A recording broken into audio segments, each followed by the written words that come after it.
A leading Second Amendment advocate warns about so-called red flag laws threatening gun rights. OAN America's John Hines reports from Washington.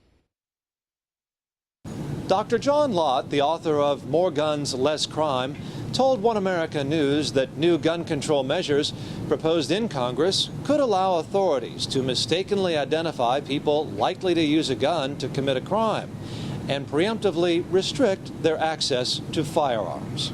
Red flag laws, these are also called extreme risk protection orders, and it's allowing judges to kind of predict whether or not somebody's likely to go and commit a crime or commit suicide, and on the basis of whether they think, it's a little bit more than a hunch or it's possibly could happen, then they can go and issue a warrant to take away the person's guns. You end up with a lot of people accidentally that you get in the net. Lott, who is also president of the Crime Prevention Research Center, was briefing congressional staff members on the pitfalls of the legislation.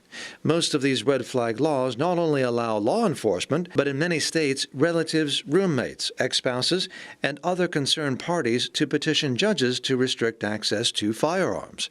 14 states have now adopted red flag laws. 9 states alone adopted these laws last year after the Parkland shooting.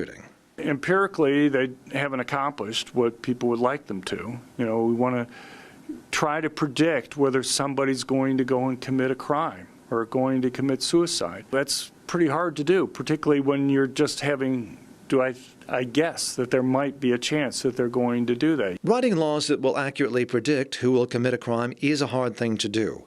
And Lott's research of the crime data from the entire United States, as well as mass public shootings and suicide data for the U.S. from 1970 to 2017, seems to indicate these laws are ultimately ineffective. What I've done is I've looked at the crime data, and you can go and see, do the states that have adopted these laws, do their suicides fall relative to states that don't have them? Or is their deaths from mass public shootings fallen relative to states that don't have these laws? And you just don't see any of those benefits when you're comparing the states that are changing the laws to the ones that aren't. Lott says that both Florida Senator Marco Rubio and California Senator Dianne Feinstein have introduced legislation to provide for extreme risk protection orders. John Hines, OAN America News, Washington. Want to see more videos like this?